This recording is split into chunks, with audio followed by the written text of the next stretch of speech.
Hello friends, how are you? I hope you are doing well. मित्रों, कैसे हो? आशा करता हूँ अच्छे होंगे। अब हम लोग इसके TRE 4 के बारे में बात करेंगे। TRE 4 हम जो भी एस्पायरेंट्स हैं उनके लिए बहुत ही सुनहरा मौका है। इसके तैयारी के लिए हमें एक स्ट्रेटजिक प्लान बनाना पड़ेगा ताकि हम अपना एक सीट सुनिश्चित कर सकें। और इस एग्जामिनेशन में एक सीट सुनिश्चित करना मतलब आप लंबे मासेस से अलग निकलकर एक अपनी स्ट्रेटजी के अनुसार एक नया रास्ता अपनाना। इसके लिए आपको निरंतर प्रयास करना होगा और निरंतर प्रयास के लिए आपको सिलेबस को अच्छे से एनालिसिस करना होगा और जो भी सिलेबस है उसको अलग अलग सेग्रीगेट टॉपिक्स के आधार पर करना होगा और मार्क्स के आधार पर, ताकि किस टॉपिक से कितने प्रश्न आएंगे इसके बारे में क्लेरिफाई कर सके। आज हम लोग TRE 4 के मैथमेटिक्स 11th-12th में जो एग्जाम में सिलेबस है उसको सेग्रीगेट करते हुए और किस टॉपिक से कितने मार्क्स आएंगे उसके बारे में हम लोग बात करेंगे।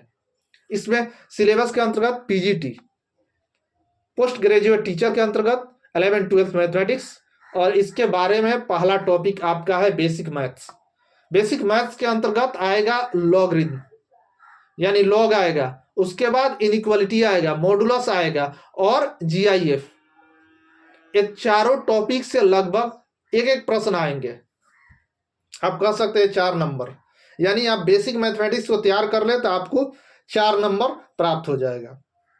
उसके बाद हम लोग अलजबरा के अंतर्गत लगभग 9 टॉपिक आते हैं। अलजबरा के अंतर्गत 9 टॉपिक आएंगे, जिसमें आपका पहला कॉम्प्लेक्स नंबर, दूसरा क्वाड्रेटिक इक्वेशन, तीसरा प्रोग्रेशन एंड सीरीज, चौथा परमुटेशन एंड कॉम्बिनेशन, पांचवा बाइनोमियल थ्योरम, छठवां प्रोबेबिलिटी, सातवां स्टैटिक्स, आठवां मैट्रिक्स, नौवां डिटर्मिनेंट्स और लगभग 10वां भी टॉपिक आ जाएगा जो LPP कहते हैं, लीनियर प्रोग्रामिंग के अंतर्गत। यानी इतने टॉपिक से आपका कौन से टॉपिक से कितने मार्क्स आएंगे। आप कॉम्प्लेक्स नंबर, इसके अलजेब्रा के अंतर्गत कॉम्प्लेक्स नंबर के अंतर्गत 4 से 5 प्रश्न होंगे।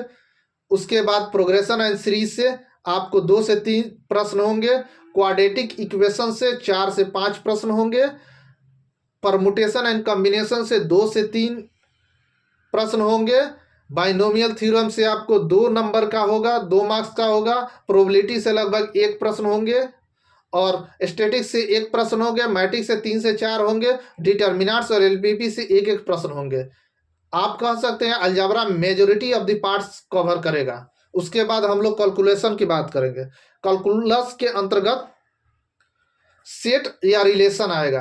कैलकुलस के अंतर्गत कौन आएगा? सेट या रिलेशन। दूसरा फंक्शन आएगा, तीसरा लिमिट्स आएगा, चौथा कॉन्टिन्यूटी आएगा, पांचवा आपको डिफरेंशिएशन आएगा, छठा AOD आएगा, सातवां इंटीग्रेशन आएगा, आठवां डिफिनिट आएगा, नौवां एरिया आएगा, 10वां डिफरेंशियल इक्वेशंस आएगा। इसके अंतर्गत कितने कितने मार्क्स होंगे? तो पहला सेट एंड रिलेशन के अंतर्गत लगभग 3 से 4 प्रश्न होंगे। फंक्शन के अंतर्गत 3 से 4 प्रश्न होंगे। लिमिट से 1 प्रश्न आएंगे। कंटिन्यूटी से 3 प्रश्न आएंगे। डिफरेंशिएशन से 1 प्रश्न या 2 प्रश्न या कह सकते हैं 4 प्रश्न तक भी आ सकते हैं, क्योंकि डिफरेंशिएशन का बहुत ही बड़ा रोल है। AOD के अंतर्गत लगभग 1 से 2 प्रश्न आएंगे। इंटीग्रेशन से 3 से 4 प्रश्न। इंटीग्रेशन वाइटर रोल प्ले करता है अगर आप कैलकुलस की बात करते हैं तो।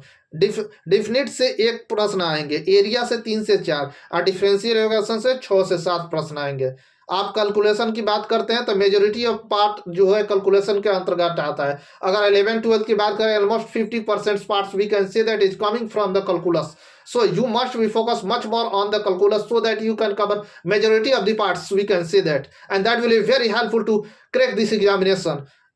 उसके बाद आप ट्रिगोनोमेट्री की बात करेंगे तो ट्रिगोनोमेट्री में 1 से 2 प्रश्न आएंगे। उसके बाद हम लोग बात करेंगे कोऑर्डिनेट ज्योमेट्री। कोऑर्डिनेट ज्योमेट्री इसका भी इंपॉर्टेंट रोल है इसमें। उसके अंतर्गत रेक्टेंगुलर कार्टेशियन सिस्टम के अंतर्गत लगभग एक नंबर का आएगा, 1 मार्क्स का आएगा। उसके बाद स्ट्रेट लाइन, उसके अंतर्गत 1 मार्क्स का आएगा। पेयर ऑफ स्ट्रेट लाइंस, उसके अंतर्गत 1 नंबर का आएगा। सर्कुल से आएगा 1 नंबर का। पैराबोला, एलिप्स और हाइपरबोला से 1 मार्क्स आएंगे। यानी लगभग कह सकते हैं इसे भी 20% मार्क्स ऑलमोस्ट कवर हो जाएगा, 20 या 15% marks will be cover by coordinate geometry. उसके बाद वेक्टर आएंगे, वेक्टर के अंतर्गत 3D और 2D है। वेक्टर के अंतर्गत 3D में स्ट्रेट लाइन और प्लेन आएंगे, और वेक्टर के अंतर्गत स्केलर वेक्टर, वेक्टर और ट्रिपल प्रोडक्ट, स्केलर और वेक्टर। इस प्रकार हम कह सकते हैं इस प्रश्नों से लगभग एक एक नंबर के प्रश्न आएंगे, almost 5% we can say that it is cover.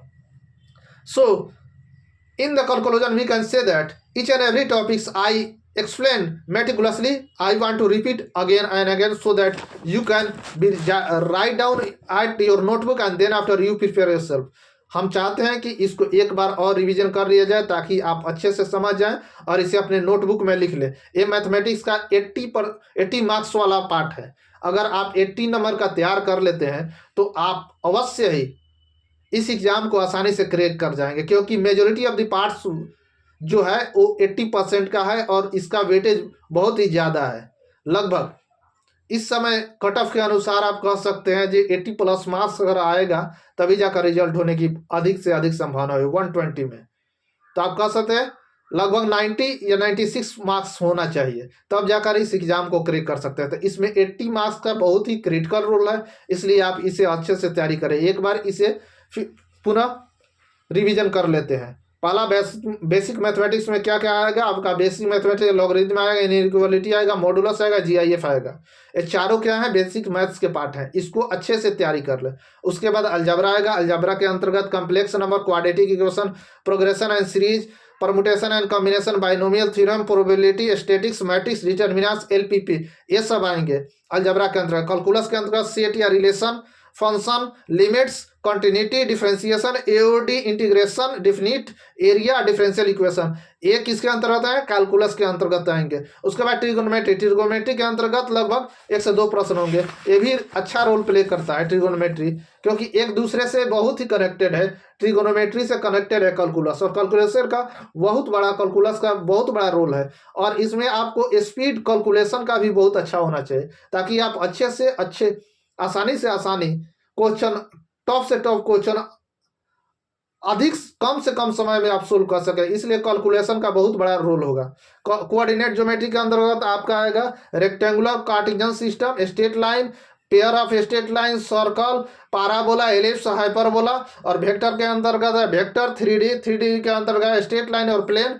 और वेक्टर के अंदर स्केलर, वेक्टर और ट्रिपल प्रोडक्ट, स्केलर और वेक्टर। इस प्रकार हम कह सकते हैं ये पूरी सिलेबस को एक बार हम लोग रिवीजन भी कर लिया और एक बार अच्छे से देख लिए, और कौन कितने मार्क्स का आ रहा है इसको क्लेरिफाई कर लिए। इस प्रकार आप इस वीडियो का अधिक से अधिक subscribes, likes, shares and comments करें, ताकि अगले वीडियो आपको अच्छे से हेल्पफुल बनाया जा सके और इसका अच्छे से आप लाभ उठा सके।